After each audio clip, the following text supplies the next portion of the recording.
Atëherë, përshëndetje. Mirë se erdhët në webinarin e 4 të serisë webinarëve të Integrimit Europian. Siç e dini, pjesa më e madhe e juaj, të cilët po marrin pjesë përsëri në këtë webinar, kemi zotin Babis Papaioannou, I cili sot do të mbajë prezantimin e tij të tretë dhe të fundit. Besoj atë të më të shumë priturin dhe nga ju, I cili ka të bëjë me fondet e Bashkimit Europian, mundësitë për financime. Do të flasim me detaje pikërisht për këto mundësi. Shumë nga ju mundet që të aplikojnë, apo kanë interes, apo edhe aktualisht janë të përfshirë në këtë proces. Siç patë nga agenda, në pjesën e dytë më pas do kemi prezantim mbi gjetjet e pyetësorit. Besoj do kemi kohë mjaftueshëm për pyetje, për komente. Një pjesë të tyre kemi pasur mundësi t'i bëjmë në 2 sesionet e kaluara, por sot do të flasim specifikisht për mundësitë e financimit.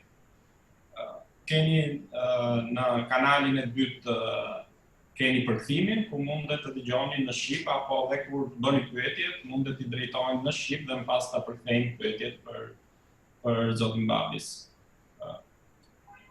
Mr. Babis, please, the floor is yours.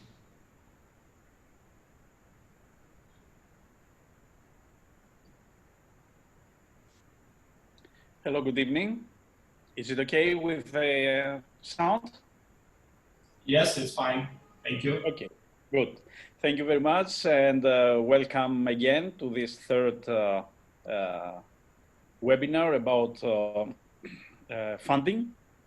One moment to organize this and share, and that's it. Okay. So today we're going to speak about the European fundraising opportunities for civil society organizations. But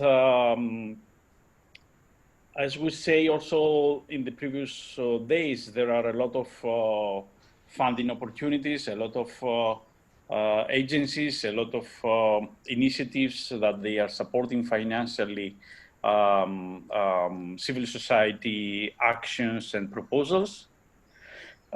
Today, we're going to focus more on how you can prepare and what you have to do in order your application, because the problem is not just to fill the application and to send it by email to European Union or to the foundation, ABC, whatever. But we are going to explore more how we need to prepare our organization, how to prepare our initiative in order to have a successful application. So, first of all, some theory in order to have a common understanding. So what is a fundraising? Fundraising is the raising of assets and resources from various sources for the support of an organization or a specific project. It is common and it's easy to say that people is giving money. It's always this happens from the period that we know that money exists. So based on some statistics and in order to understand for what we're talking about, here is statistic that it covers mainly United States. In order to have an impression about the money that they are going to this what we call donor sector or giving sector or social support. So we're talking about 410 billion euros in the United States, and then you see from 1977 and 2017, these numbers increased. And we have also some interesting statistics, again, coming from the United States, where the Americans are donating, where they are giving their money. As you can see, the first is the religious, so they are supporting financial their churches and their religions. Of course, in the United States, the system is different. It's more liberal. It's not like in Europe, where we have, let's say, almost official religious per country, and the country is supporting financially the religious system that recognized, or whatever, if it is 1, 2, or 3. Interesting thing is that in the United States, the second thing is education, then human services, foundation, health, public society benefit, international affairs, arts, culture and humanities, environment, and to individuals. We're talking again about billions of dollars. And what about Europe? We don't have, the amounts are more or less the same, but again, you can see that Sa i takon Bashkimit Europian, shifrat janë pak a shumë të njëjtat. Are mainly in the categories for children, health, animal welfare, disaster and humanitarian relief, poverty, environment, education, human rights, civil rights, and other categories. So as you see, there are more or less some categories that they are characterized, let's say, both continents, Europe and the States. And yes, of course, it's obvious that we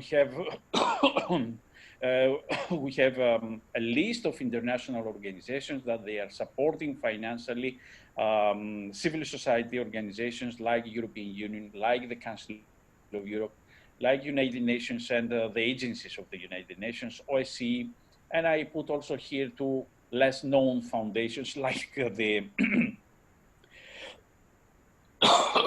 excuse me,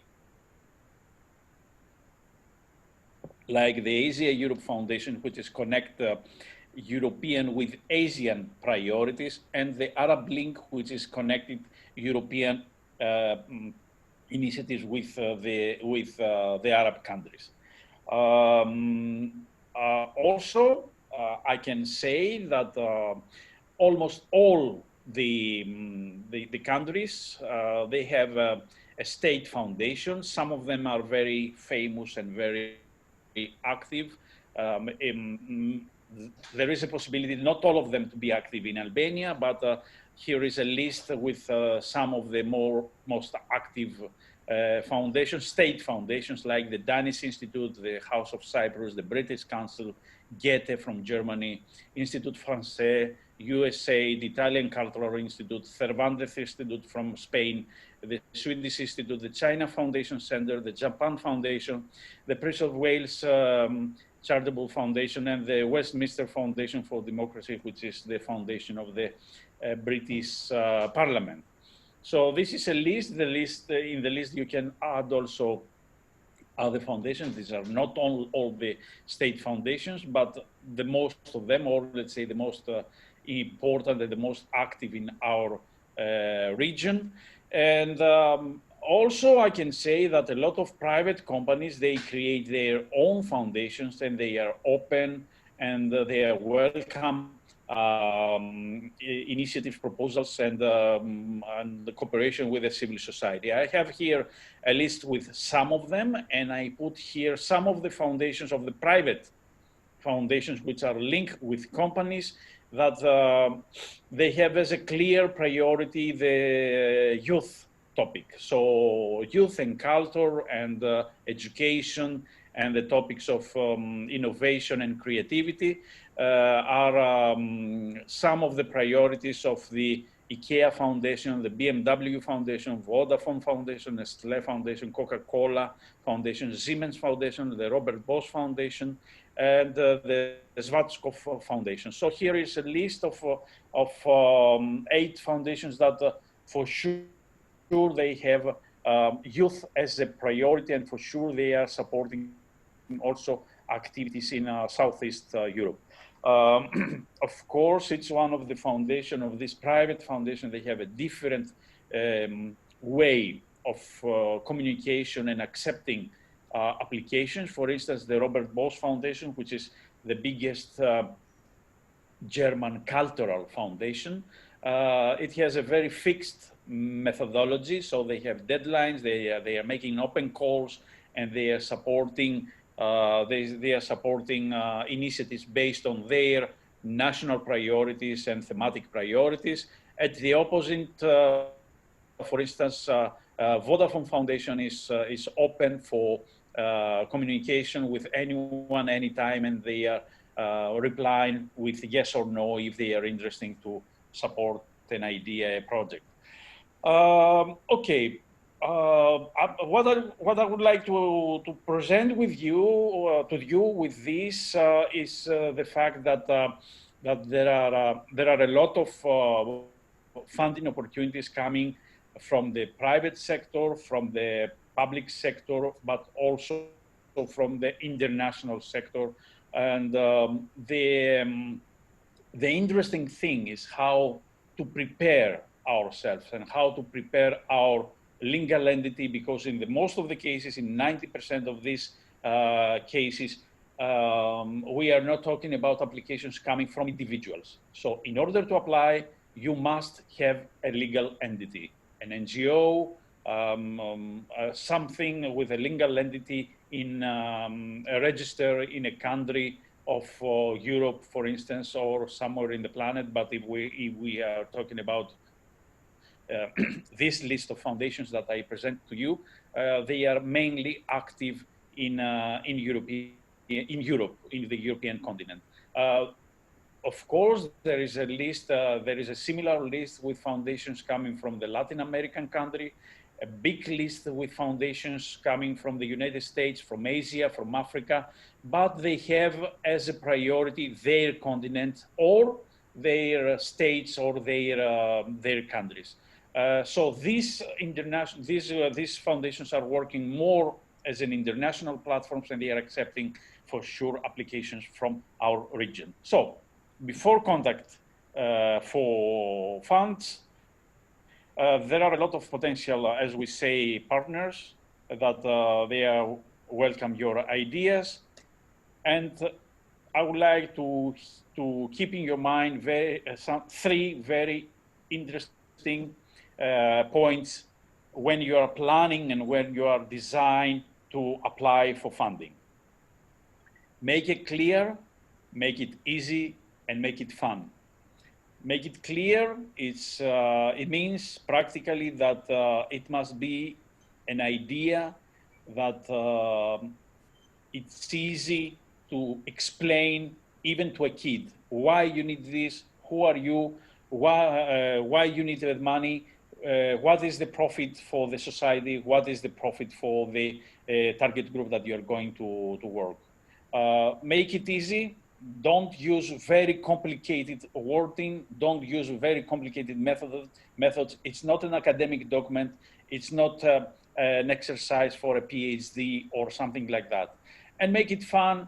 At the very end, this is happening because we want to contribute. We want to give something to the society, and it must be open, happy, and funny, or else, even if the topic is difficult, even if we're talking about disabilities, refugees, or I don't know, healthcare problems, it must be open, fun, and easy for everyone who's going to include, or else at the very end of the day, we're going to be alone over there. No one is going to follow us. So,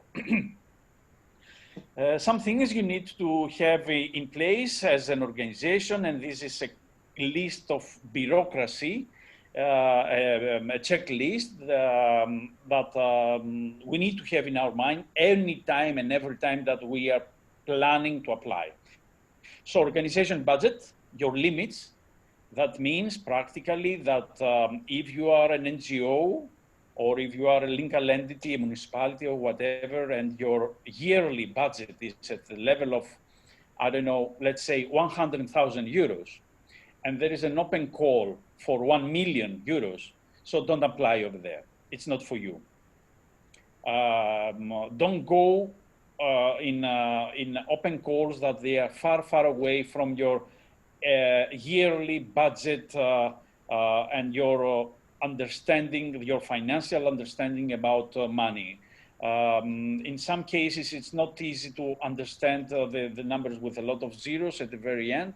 So be careful on that, because you need to prove that you have the system, the financial and the management system to implement this.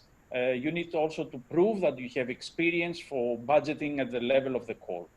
Non-profit tax status in your country, check the non-profit status in your country, check if it is okay for you to apply, or in the country that you are going to apply, and you are not going to have any tax problems, any financial problems with the money that you are going to receive.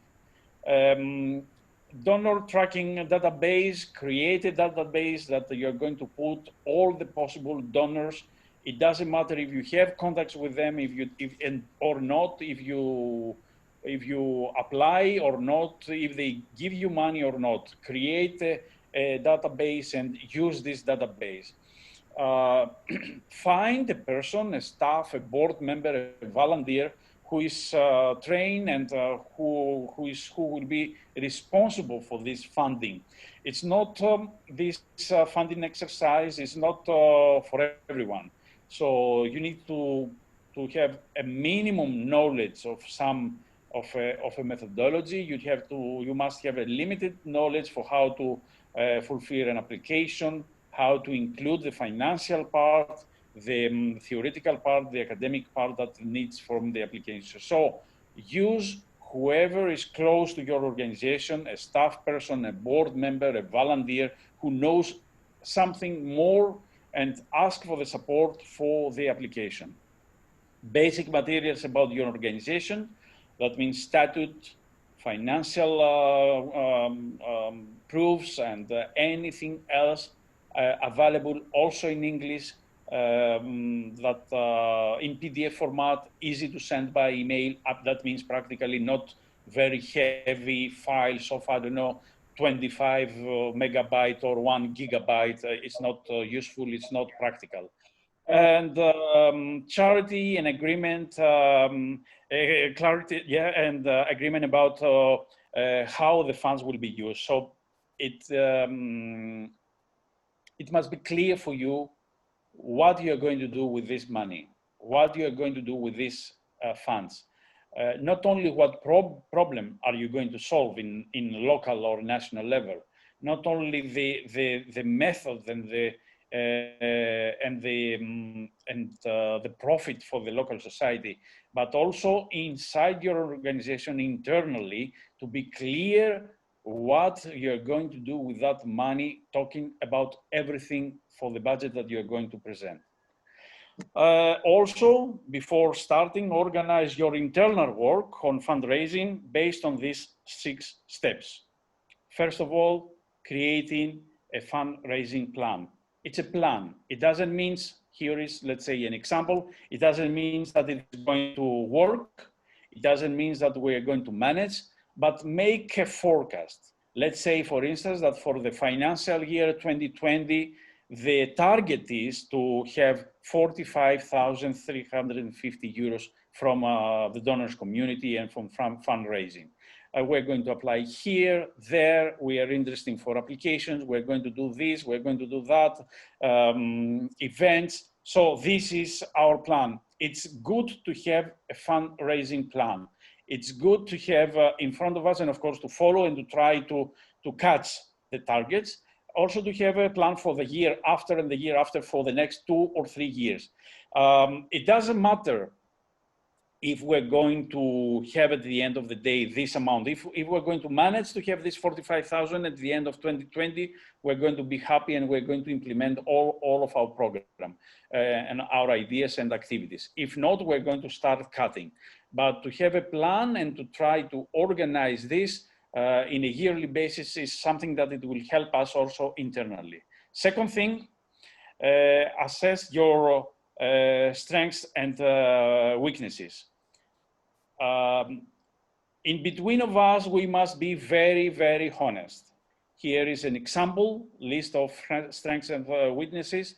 So we need to clarify in between of us inside the organization that these are our hard things, and these are our weak things. We are good in creativity, in flexibility, on taking initiatives, but we are not good in public speaking, in presentation skills, or in self-criticism, or whatever. So we must know our internal conditions, and these internal conditions must be a topic that is connected with anyone who is going to help us to apply, because we must know the clear and the real situation. Set goals. This is also an analytic goal for the financial year 2020, and as you can see, some of these are small level goals, some other are more, let's say, things linked with the future activities.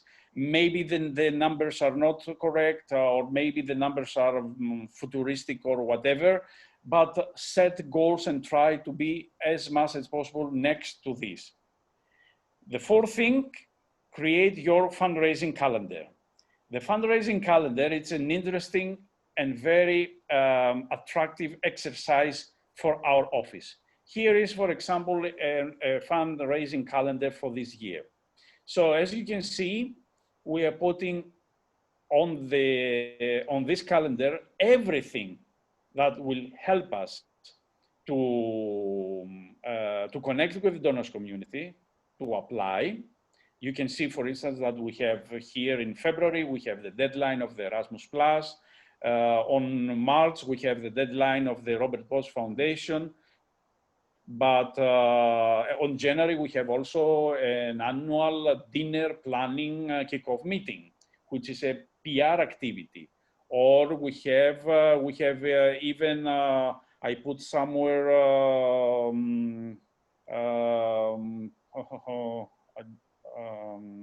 here, where is, you can put from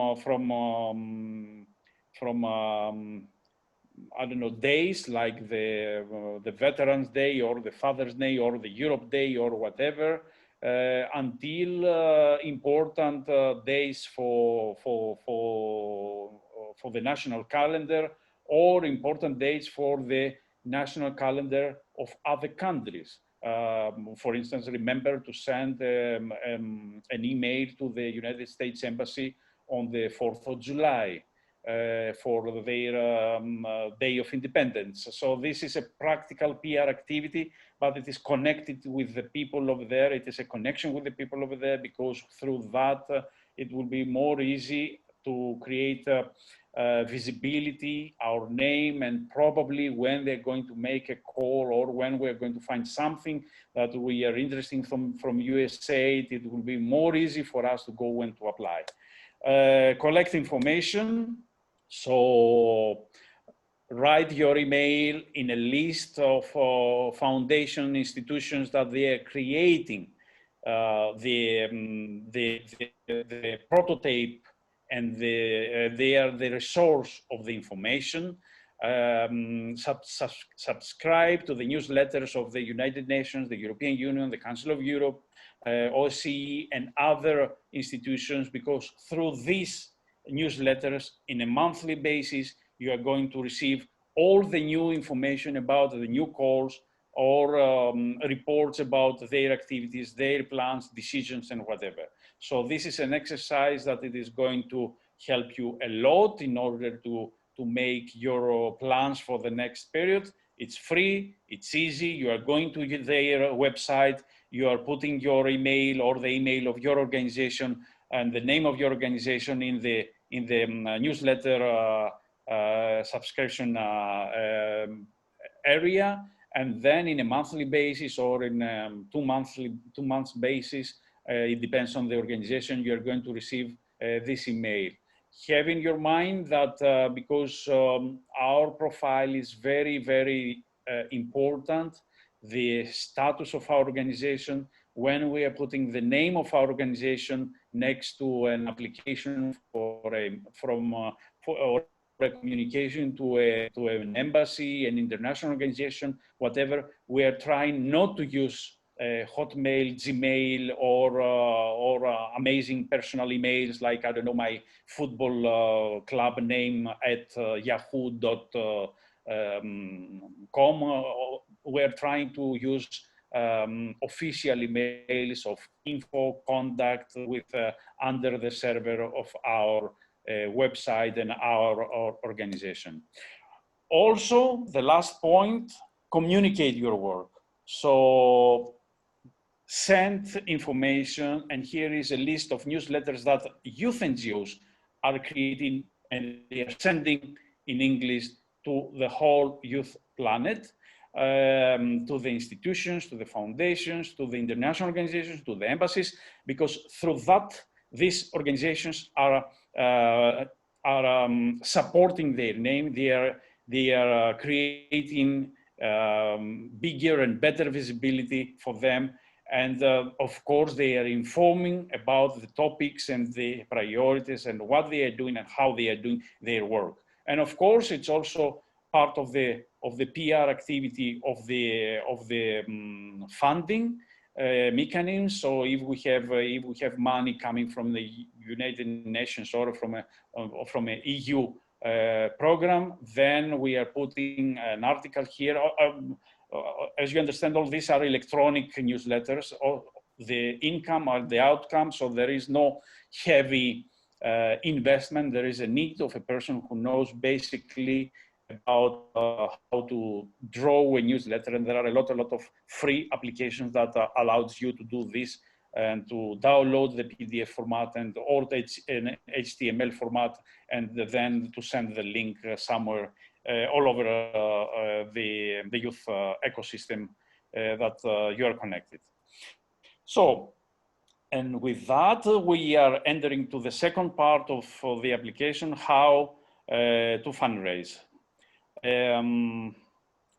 Create an individual donor program, target some maximum 5 donors that are close to your profile. I would like to mention that, and I said also before, that not all donors are for everyone. There are donors that they specialize on topic. So there are donors that they are supporting activities only on education, only on environment, only on disabilities, only on social exclusion. There are donors that they are supporting projects in their in a country level or in a regional level. But having in mind that in general we are divided donors, and we are using this sketch of the donors pyramid, that we say that there are 3 categories. It's the small donors, the mid-level, and the major. So for us, it's more important to have a lot of small donors and mid-level donors than to target from the very beginning to have one very big donor. I'm not talking about the European Union, but I'm talking mainly about the private donors and the private foundations. So try to have a lot of small donors, even in a local level, even in a national level, than not to have anyone and to wait from the big open calls. Follow the activities, study their profile, web, and priorities, ask to present your ideas, build a partnership. So this slide is really interesting because before going to apply in the open call of any institution, it doesn't matter if it is the European Union, the Council of Europe, or Goethe Institute, or a private foundation, we need to make a study before. This study needs from us to follow their activities and to check what they are doing, especially in the topic that we are interested to apply also. Study their profile, their website, and their priorities. Ask to present your idea. In the most of the cases, even in the European Union level, it is acceptable to call or to send an email and to present a draft idea. To say to them, for instance, that I have an idea, an idea for a project about disabled young people that they are living in this area, and the activity will be this, and this, and the profit will be this and this, and we are interested to include this in your open call. Then you're asking for comments, and they can say to you by email or by phone that this is a good idea, yes, move on, or change this, or do this, or do that. Of course, build a partnership. It's easy to say it. It's not easy to do that because in the most of these foundations, the connection is typical. But here, the build of partnership has also another reading. It's the reading of build partnership in order to support your application, your future application. So if we're going to apply to the European Youth Foundation, for instance, of the Council of Europe, and we're going to ask for 100,000 euros, the European Youth Foundation is giving 80% of the budget that we're going to apply. So we need to secure that someone is going to put the rest 20,000 euros. And 20,000 euros, it's a big amount of money. It doesn't matter if we're talking about Albania, Greece, Germany, or Sweden. So what the most of the organizations are doing, they are doing this co-funding story, building partnerships with local institutions, municipalities, central government, private companies, that they are going to give them the money or give them services for the 20,000 euros that are missing from their budget. In the most of the cases, the applications are not accepting services. Says, for instance, that I give them 3 cars, and with these 3 cars, they did the project. They need to prove that there is a real co-funding, but the building of a partnership in local and national level will help us, especially when we're going to apply for projects under the principle of co-funding. That means that the foundation is not giving us 100% of the money that we're going to ask.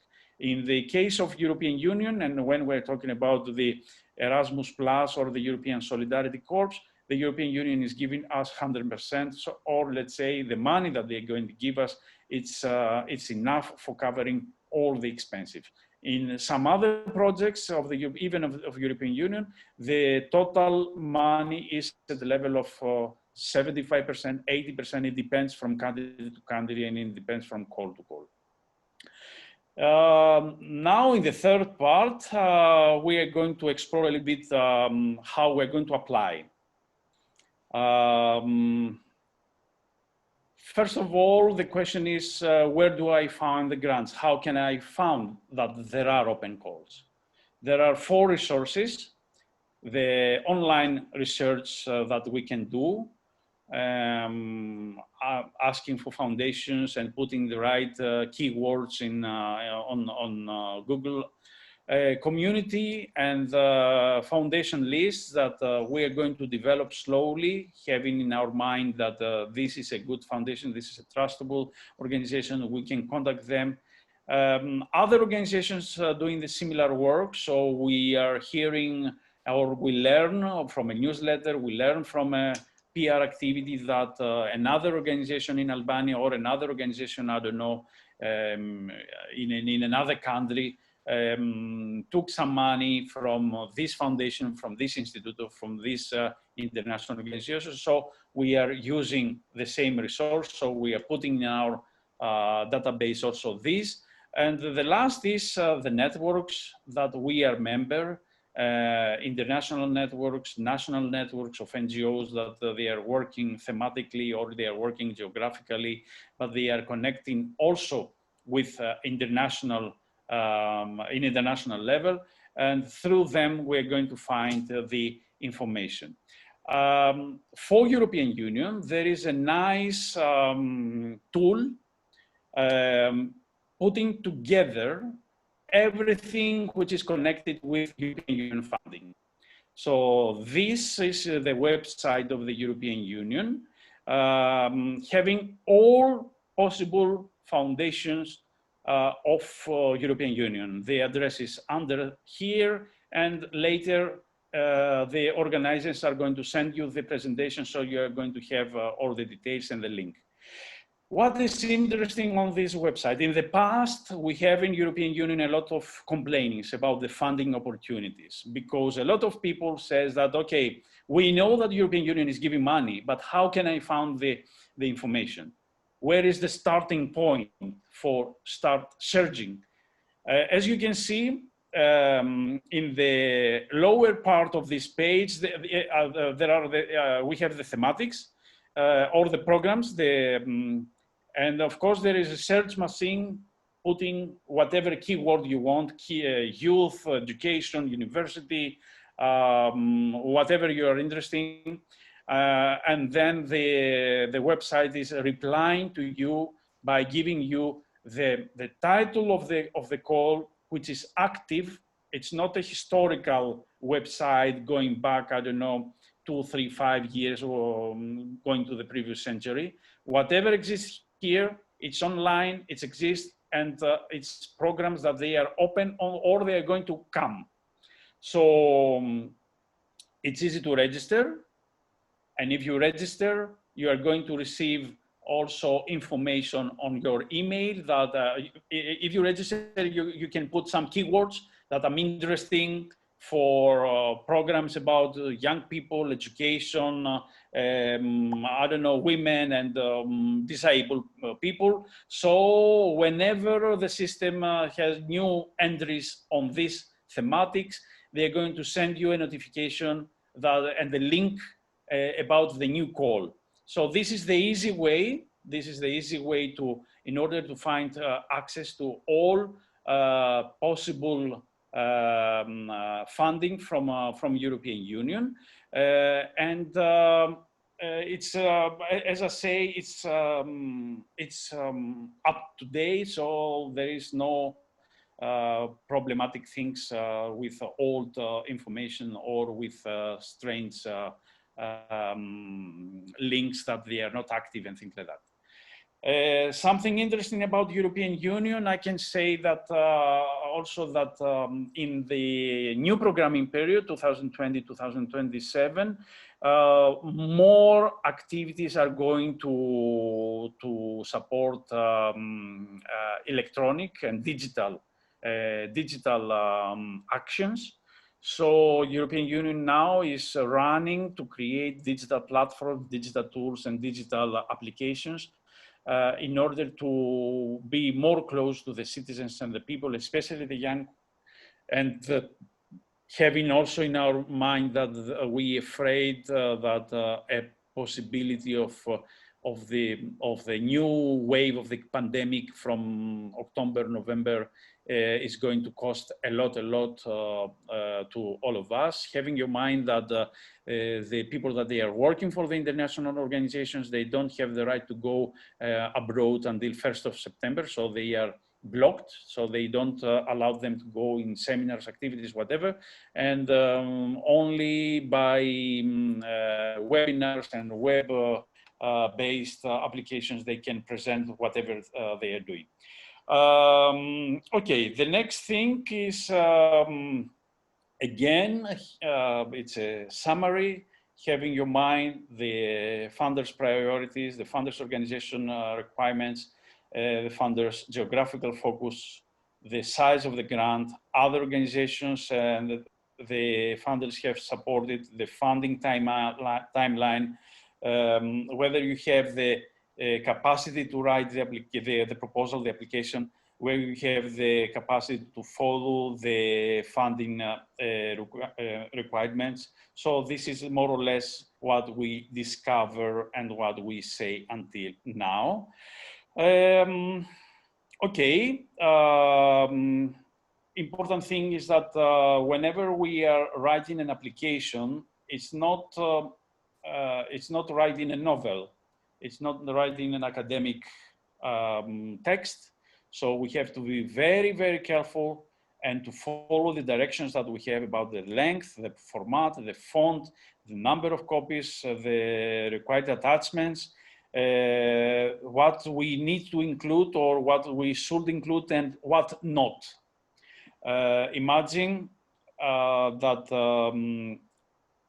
whatever we don't put in the application is not exist. So these people that they are going to make the evaluation, they are not in our mind, inside our mind, so they don't know anything about us.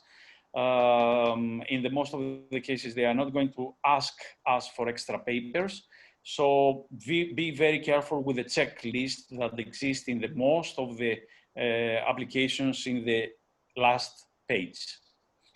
Again, 6 rules for writing the proposals. Keep it clear and simple. Use credible data.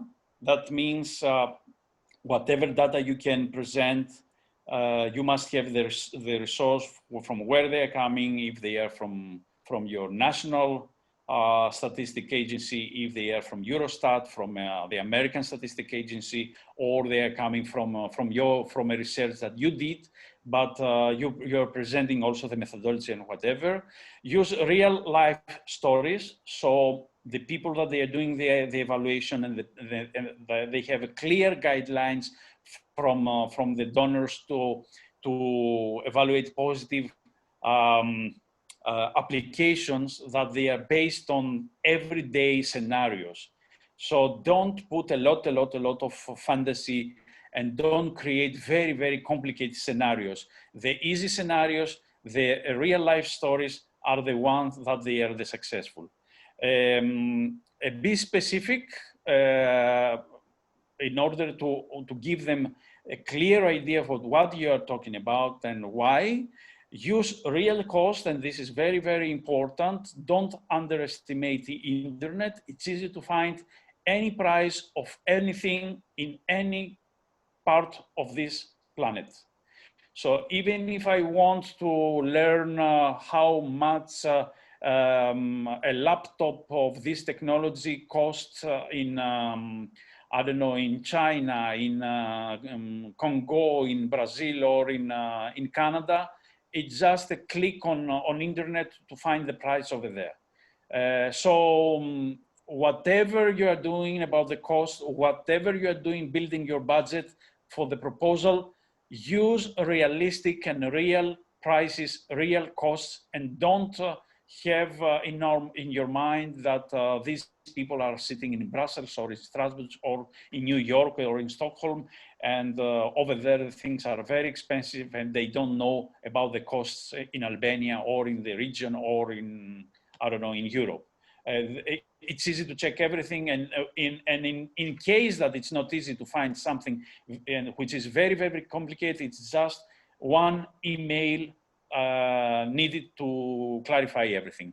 The very last point is use language that the person reading the application will understand. Don't use very complicated language, even very complicated English language, because in the most of the cases, the people that they are doing the evaluation, they are not British.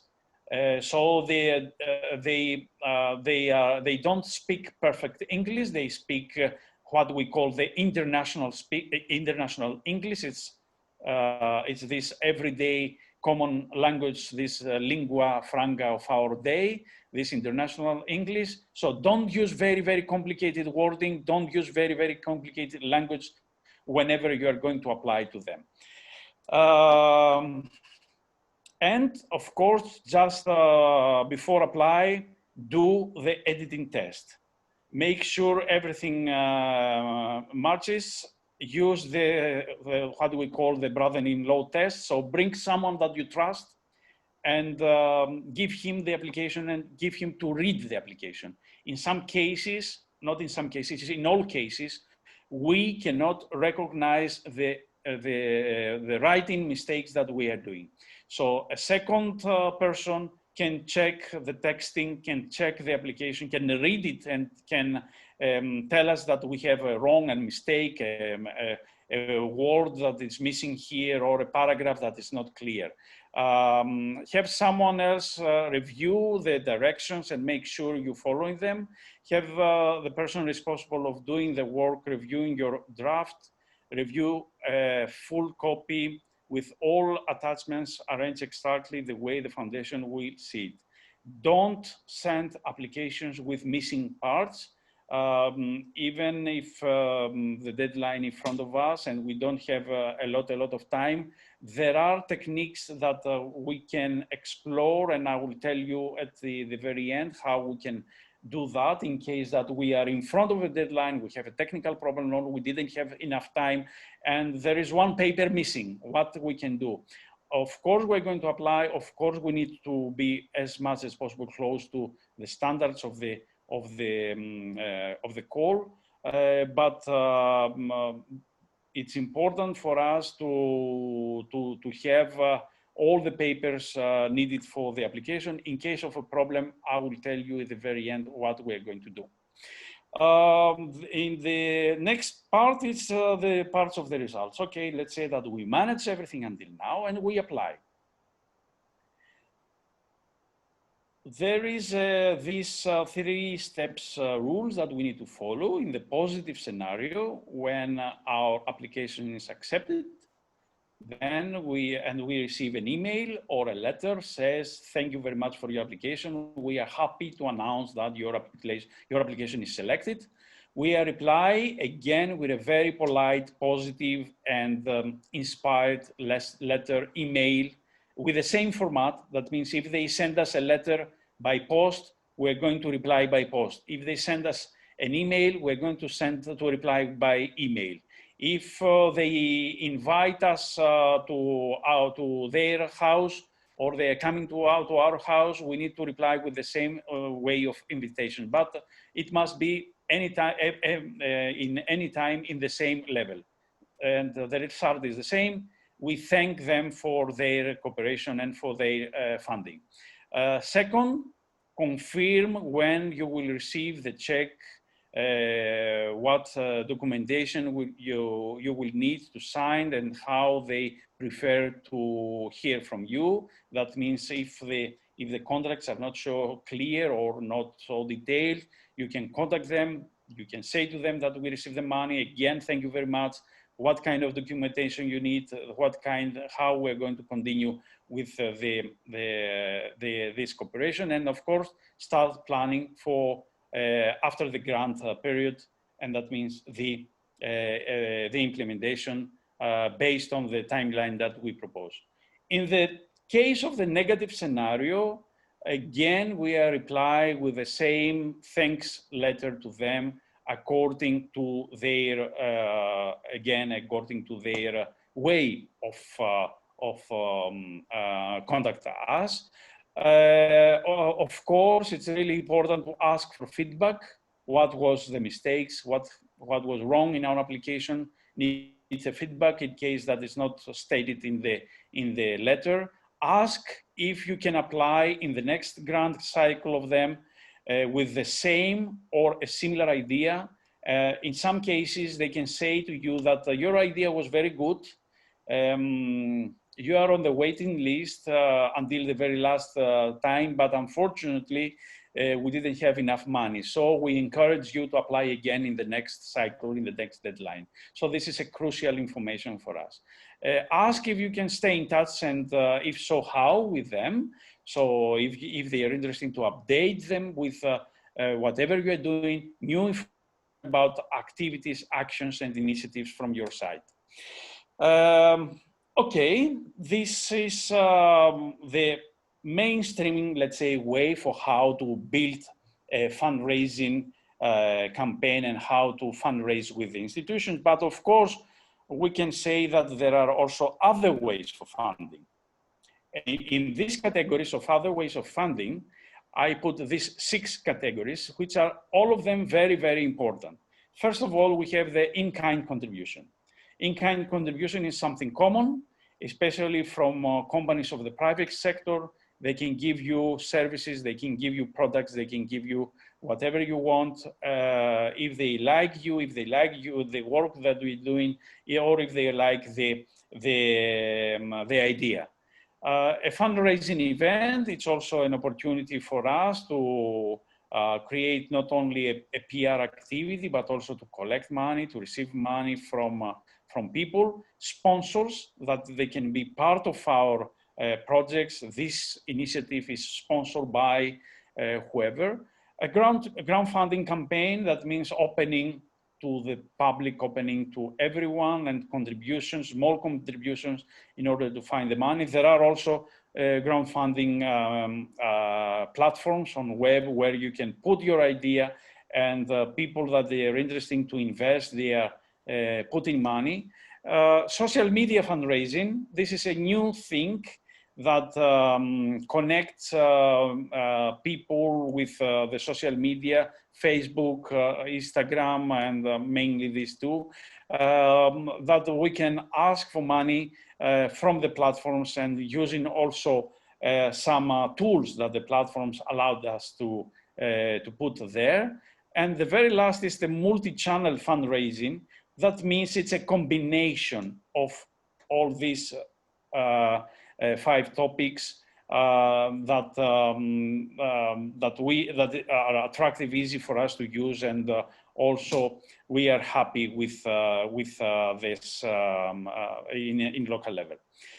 And remember, taking the grants is just the beginning and not the end. Taking the grants from a donor, from an institution, from a company, it's the starting point of a cooperation. So celebrate the success, talk about your success, issue a press release, say openly and publicly, thank you very much to this foundation, to this company, to this institution for supporting of our idea. We are happy because our project is selected by European Union, Council of Europe, or whatever. So celebrate it, say to the public, say to the people, implement it in the best possible way in order to have the maximum of the profit inside your organization. Follow up with sponsors and other donors.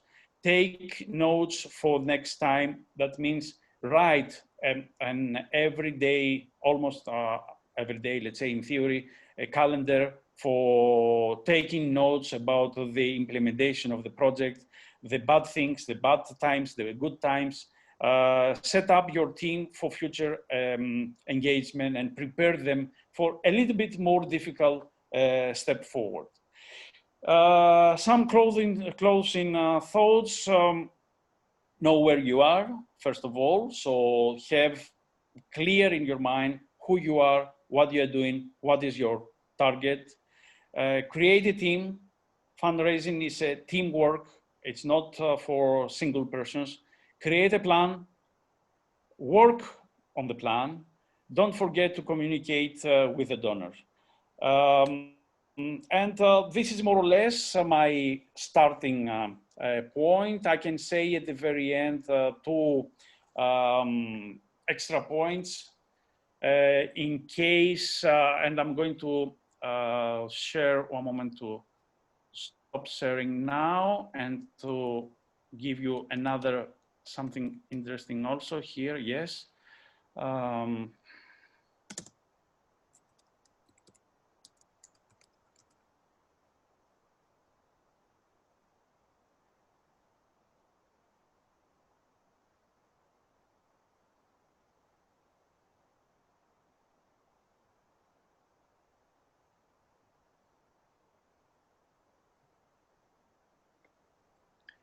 Okay, I will try to share with you this website and to present you how it works, because it's really interesting. Yes, this is share. So this is the website of Eurodesk. As you can see, there are 5 thematic priorities at the very top: learning, volunteering, internship, participating, and granting. So if you go to the very last, you can see all the coming granting opportunities. This website is a website of the European Union. We talked yesterday about this, and it is focused only on youth. So here you can see information only about youth funding. So you can see that 14th of July, that means next week, no, in 4 days, it's the deadline for European Culture of Solidarity Fund. If you are interested, you are clicking here. It works, one moment.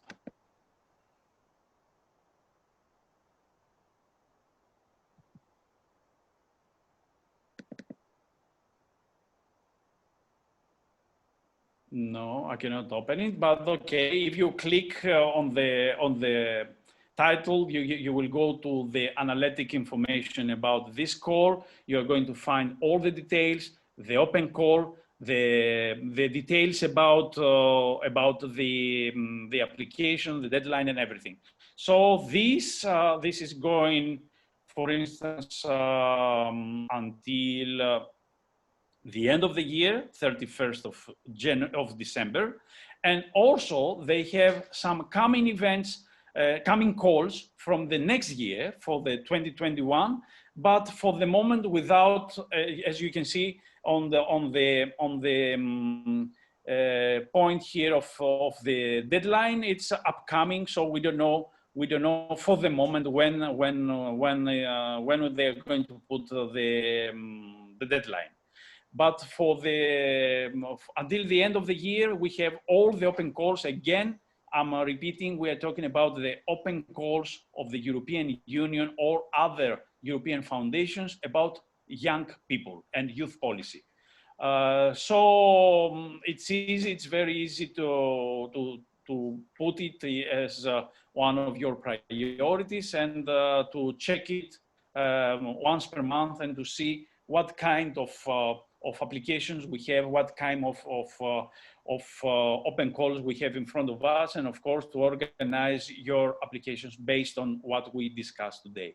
Finally, I would like to say that in case of emergency, as we said before, and in case that a paper is missing from our application, or we forgot something and we found this after sending the application to the institution, to the European Union. In the most of the cases, it's easy to send them a polite email, say to them that today on 2:35 we submit online and on time the application. Unfortunately, it was not easy to attach this document. I'm sending this document through this email. I would like please to ask you to attach it to our main application with this title that you will find in your server. So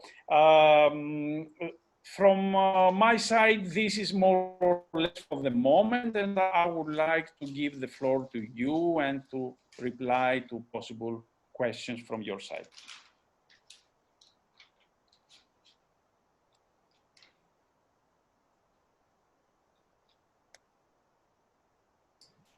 Thank you, Babis.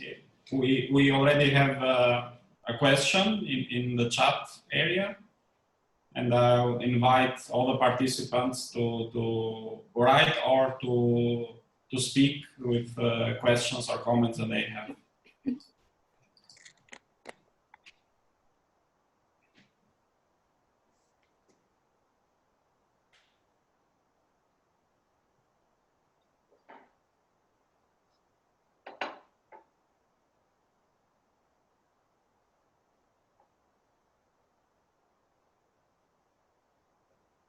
Yes, here we have an interesting question from Marcella mentioning the topic of the new organizations. We say before that, yes, we need to have a clear CV and to send to the donors.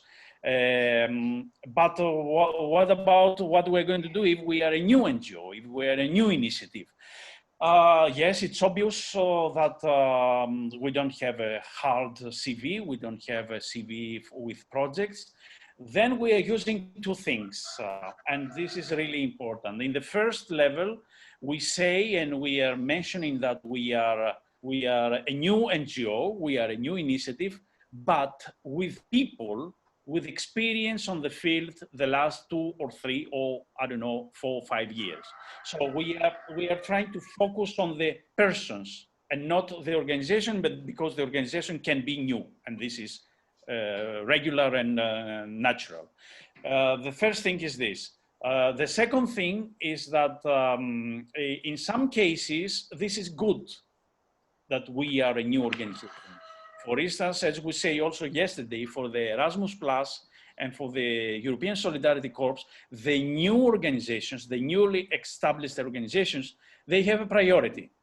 So if you are a new organization and next to you there is an application from an old organization, don't say old, let's say an organization with, I don't know, 10 years of experience, and you have more or less the same results on the evaluation, your organization will have a priority because it's new and it will take some extra points.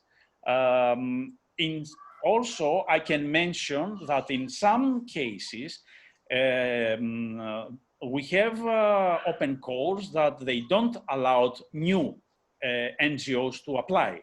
They say very clearly that you must have minimum working experience of 2 years, of 3 years, in order to apply. So in these projects, in these programs, the new organizations are no priority.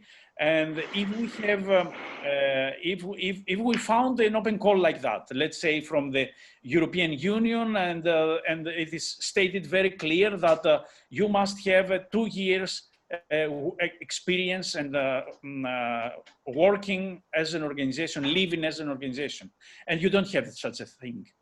So what is the solution? The solution is that you're going in a partnership with a municipality or with another NGO, and the other NGO is apply, or the municipality apply, making also a clear statement in between you and them that if everything goes well, you are going to be the implementation mechanism and you are going to implement in local level, but they are going to apply.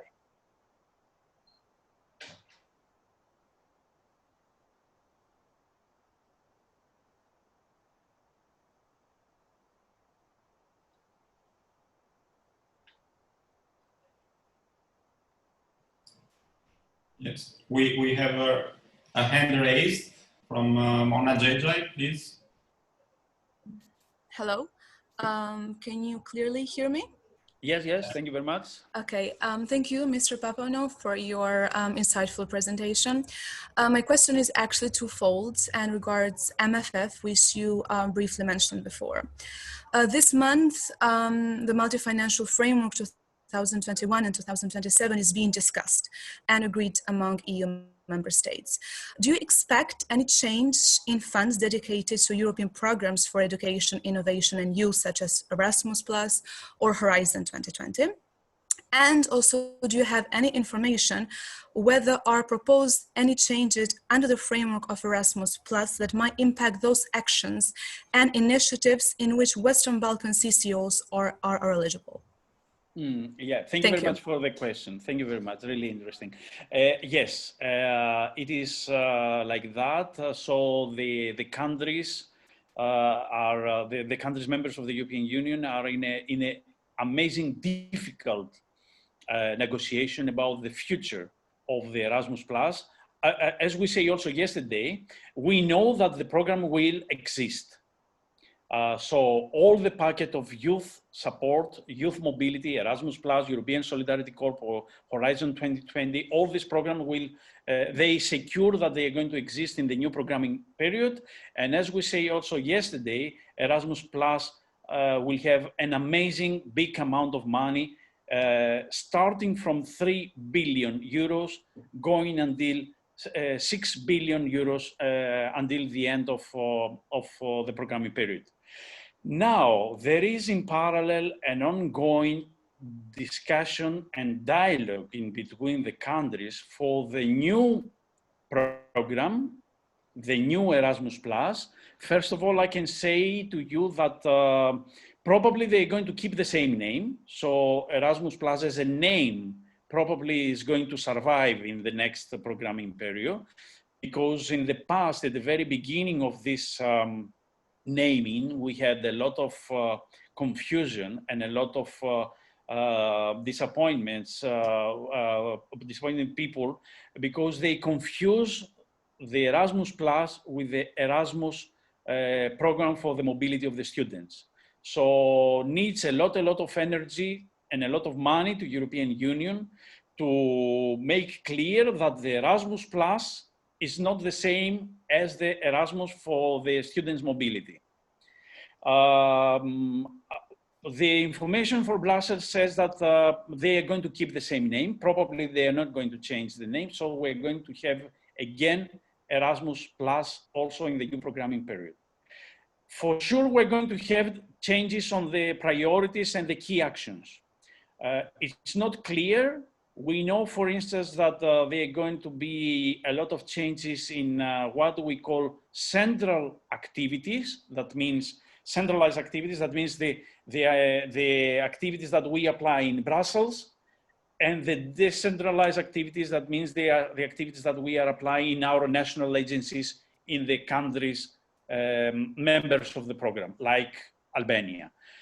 So this list of the activities is going to change. Also, an interesting information, of course, I can give you a not very secure information. These are informations that they are spreading around, but they are not final. Some information says, for instance, that European Union is going to put in absolute priority the topic of the sports. It was also priority in the previous programming period. We have this Erasmus Plus sport priority, but almost no one applied because it was a little bit complicated. You have to apply in Brussels. It was a lot of competition, and only very big associations managed to receive money. Now this sport initiative is moving from Brussels, is going to the national agencies. So of course with money behind. So one of the priority of the new Erasmus Plus will be also the sport as a priority. So I cannot give you more information because everything is at the level of the rumors and gossips and whatever. I have the feeling that until the September, let's say, period, everything will be ready for making the first announcement and to make the first debate with the youth stakeholders. That means the European Youth Forum and some other big European youth lobby platforms. And then in the September maximum of the September period, the European Commission is going to make the first announcement about the new manual, the new implementation of the programs of the new programming period.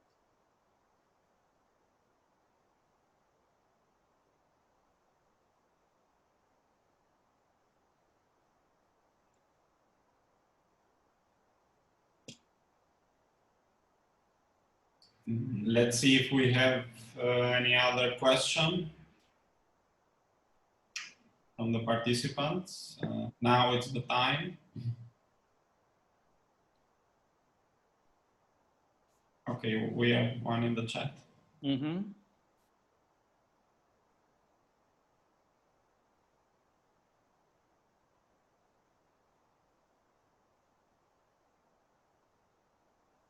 Yeah.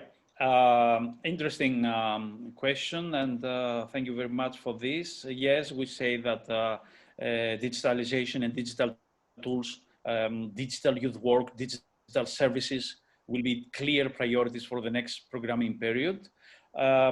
Also, other topics that European Union is interesting and will put as priorities are connected with the European Youth Strategy, and it was what we say yesterday about the new 8 priorities from the European Union about the new youth priorities for the future calls, because this will be at the same time the priorities of the programs. If you give me one moment, I will go to to yesterday's presentation, and I will give you this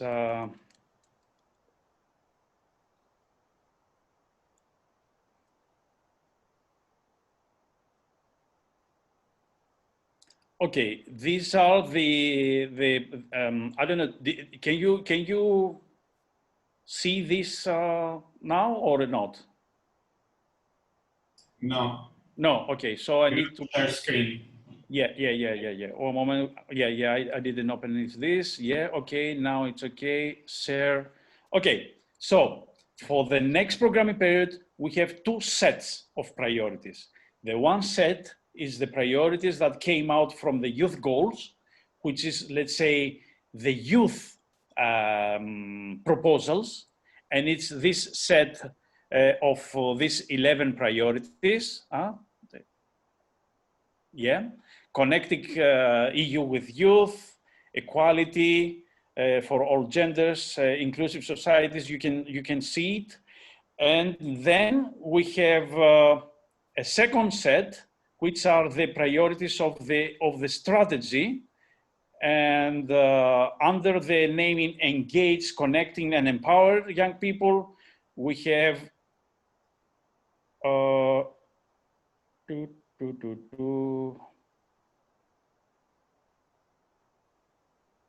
No. Yes, yeah, okay, these are the three areas of the strategy: engaging, connecting, and empowering. But having as a clear priorities, we can use this packet, this pillar coming from the youth goals. Also, on your second question, one moment, about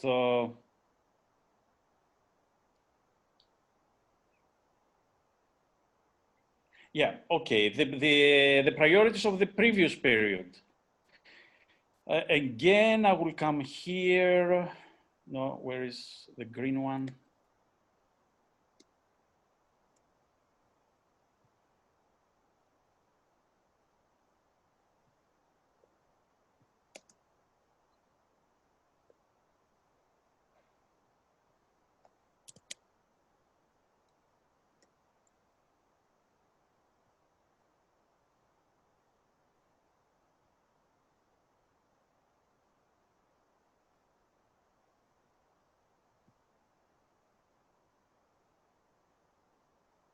No, not this.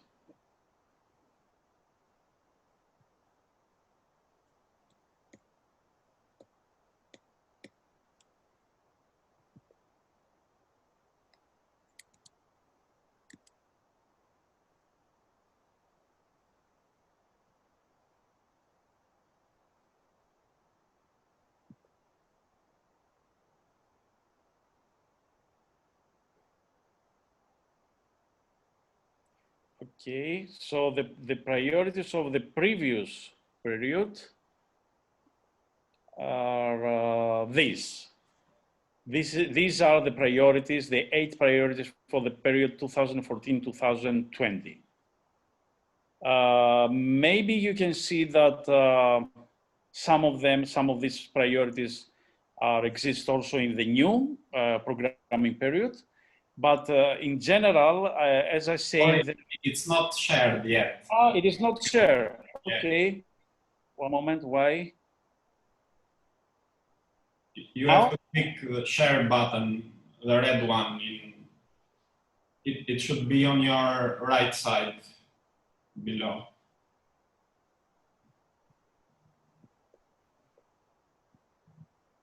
Now it's okay, yeah? Yeah. Okay, so these are the 8 priorities of the programming period that is closing now, 2014-2020.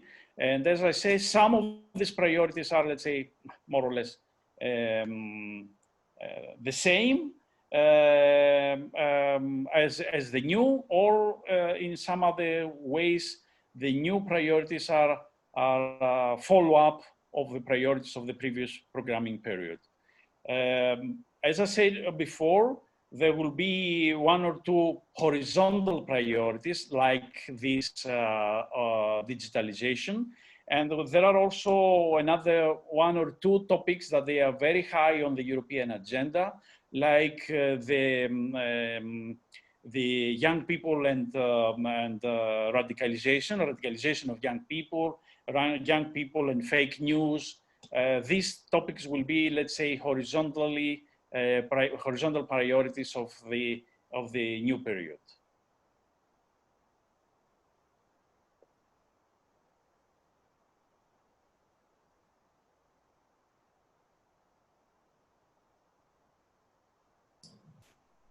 We have one question in Albanian, so we will ask for the interpretation.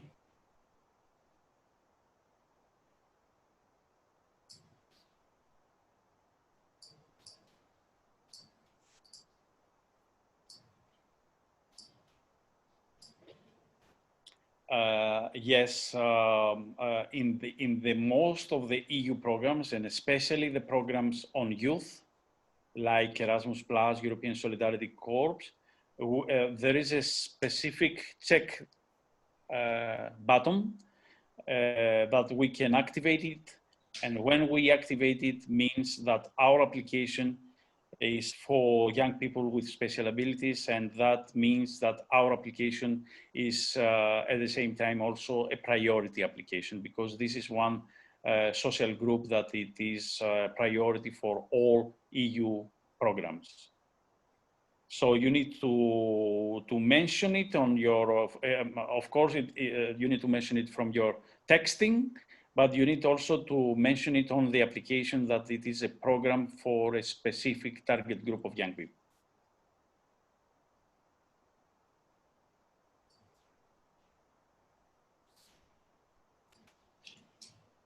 Okay, so if we don't have any last question or comment, I don't see one.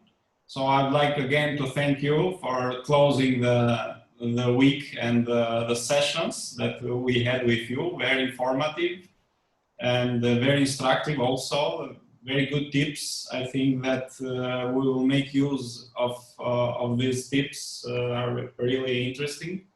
And so I hope to have you again in other information and capacity building activities. It was very helpful, and for sure we need a lot of this kind of activities here in Albania, not only in Tirana, but also in other cities. We have participants from different cities, but in this webinar, but of course we will see in the future to have more dedicated efforts in particular regions of the country. So thank you again, Mr. Papaioannou, and it was a pleasure to have you during this week. Thank you very much. Just allowed me a final comment, said that I'm also happy for not only because of the application of the invitation from Emma and ELIAMEP, but also because you give me the opportunity to discuss with young people, to discuss with civil society actors. As I said, also all these presentations are for you, so you can use it as a background material. I try to give you practical information, and I try to pass to you my experience for working more than 25 years on the youth sector in Europe. I will be really happy to continue our cooperation, and I will really be happy to support youth initiatives, youth proposals coming from you. Thank you very much, and all the best for the next and for the closing of. All the best. Thank you. Bye. Thank you very much. Bye. Bye. Atëherë, duke falenderuar zotin Babis Papaioannou, do të vazhdojmë me pjesën e fundit të webinarit, cila ka të bëjë me prezantimin e studimit anketës që ne kemi zhvilluar në kuadër të këtij projekti, disa nga gjetjet cila do të prezantojmë dhe sot.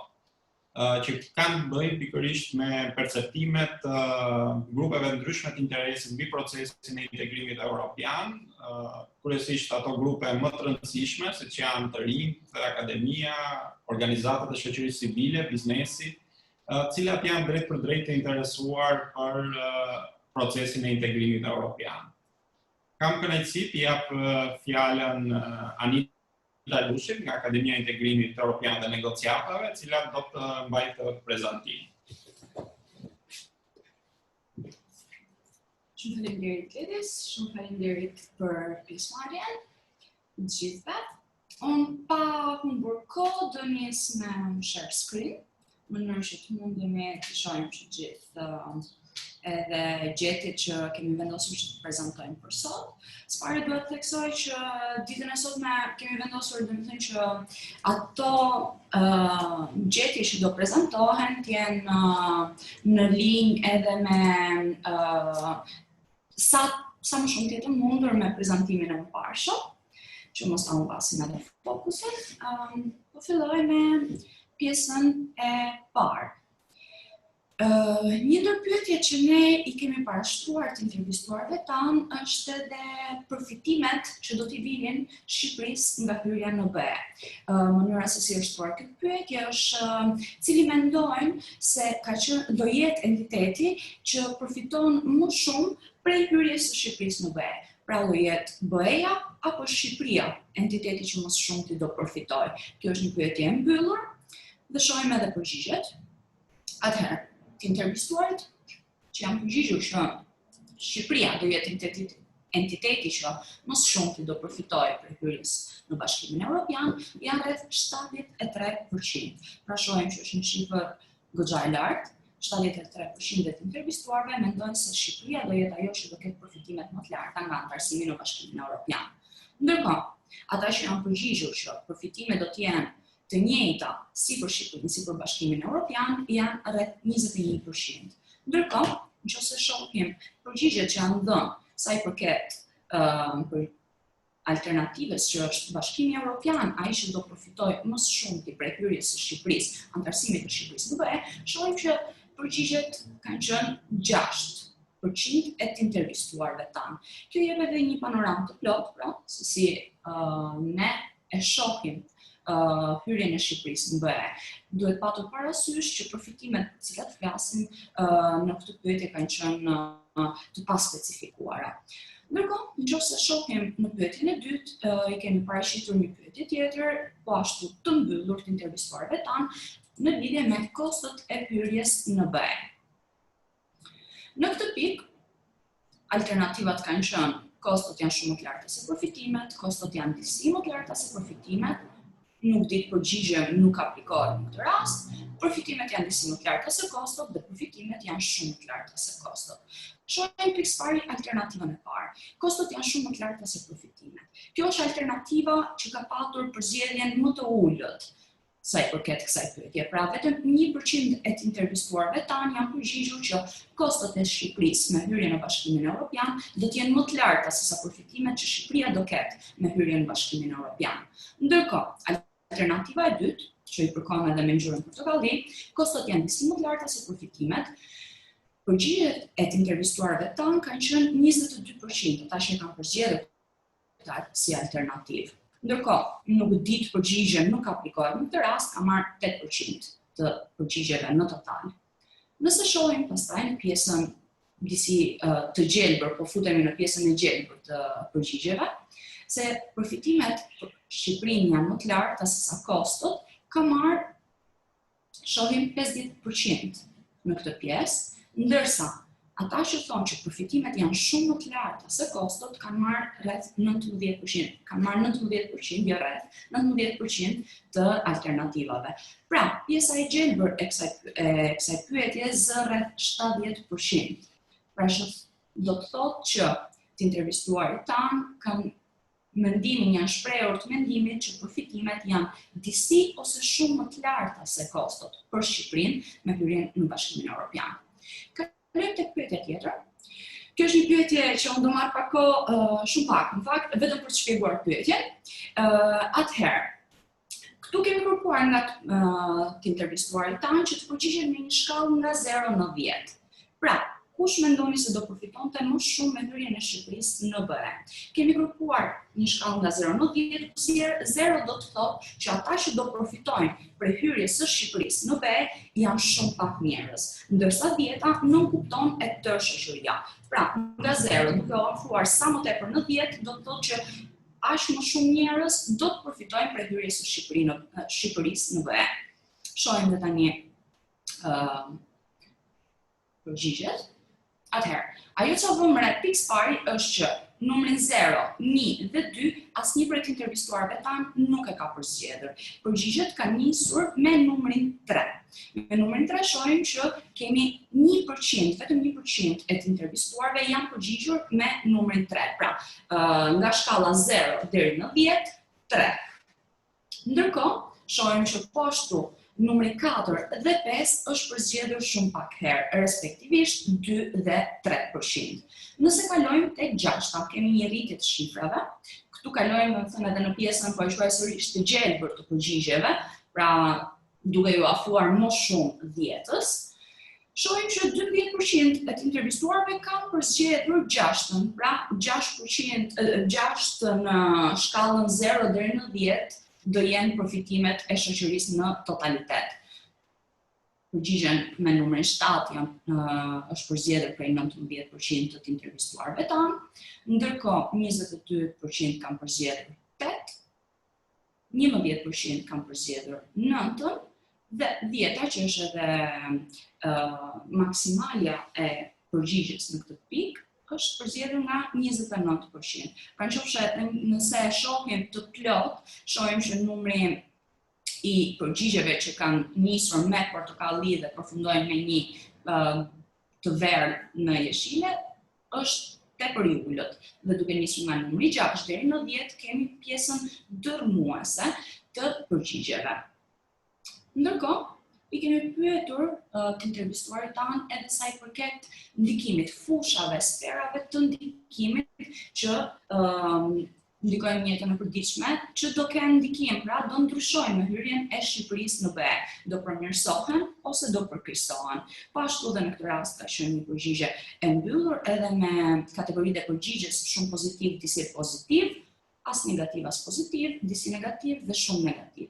Së pari, nëse shohim vetëm pjesën shumë të gjelbër, shohim që nuk kemi asnjë rënje poshtë 20%. Pra, kemi investimet, politikën e jashtme dhe tregtin, po ashtu mbrojtjen, sigurinë, luftën kundër krimit organizuar dhe luftën kundër korrupsionit që mbajnë kryesorin tabelën, pra që do kenë këto aspekte një ndikim shumë pozitiv me hyrjen e Shqipërisë në BE. Nëse shohim pjesën disi më e gjelbër më e zbet, po ashtu shohim që kemi vlera goxha të larta. Pra, ata që janë përgjigjur që këto fusha do kenë ndikim disi pozitiv me hyrjen në BE, mbeten po ashtu të larta. Ndërkohë, hym tek pjesa gri, nëse i referohemi pjesës gri, kjo mbetet më e ulët, më e lartë se pjesa portokalli dhe pjesa e kuqe që janë respektivisht me përgjigje disi negative dhe shumë negative, por sërish është më e ulët se sa pjesa e gjelbër.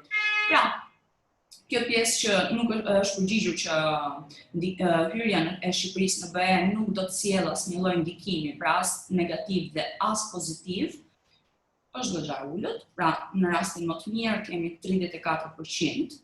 Edhe në këtë pikë i përket pabarazisë sociale. Nëse e shohim vetëm pjesën gri, shohim që është pikërisht kjo kategori, pra pabarazia sociale, ky aspekt që ka marrë edhe pjesën më të madhe të përgjigjeve gri dhe portokalli dhe kuqe. Pra, do jetë një ndër nga aspektet që sipas të intervistuarve tanë do ketë më pak ndikim, pra hyrja në BE do ndikojë më pak nga të gjithë aspektet e tjera. Nëse shohim tek zona portokalli, shohim që autoriteti i shtetit shqiptar për të hartuar ligje dhe prioritizuar politika është pyetje që ka marrë edhe përgjigjet më të shumta portokalli, pavarësisht se janë të tanuar, po i referohemi 7%, ndërkohë janë përgjigjur që do ketë një ndikim shumë negativ hyrja e Shqipërisë në BE për këto aspekte, bëhet fjalë pikërisht për pabarazinë sociale dhe autoritetin shqiptar për të hartuar ligje dhe prioritizuar politika. Dhe nëse e shohim sërish në totalitet grafikun, rezulton shumë qartë që pjesa e gjelbërt është goxha më pjesë ndërmuese të gjithë grafikut. Ndërkohë, nëse i referohemi edhe barometrit ballkanik, sa i përket studimit fundit që ata kanë nxjerrë, rikonfirmojmë edhe një herë rikonfirmojmë gjetjet e studimit tonë. Në këtë rast mund t'i referohemi sa i përket pyetjes që antarësimi në BE do kishte pasoja pozitive, negative apo nuk do kishte asnjë lloj ndikimi me hyrjen në BE. Sa i përket Shqipërisë, Shqipëria mban edhe vendin e parë në rajon. Sa i përket përgjigjeve pozitive, pra që me hyrjen e Shqipërisë në BE janë përgjigjur rreth 87% e të intervistuarve që Shqipëria do ketë përfitime ekonomike shumë pozitive. Ndërsa sa i përket përgjigjeve neutrale, pra që nuk do ketë asnjë lloj ndikimi hyrja e Shqipërisë në BE sa i përket aspektit ekonomik, janë përgjigjur vetëm 10% e të intervistuarve, ndërsa me përgjigje negative, pra që hyrja e Shqipërisë në BE do ketë ndikim negativ për ekonominë shqiptare, janë përgjigjur vetëm 3%.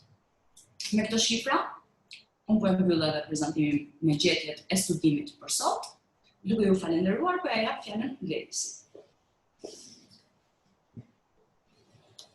Po, atëherë, nuk e di nëse ka pyetje për prezantimin, për pyetjet, mund të shkruani në chat ose edhe të merrni fjalën.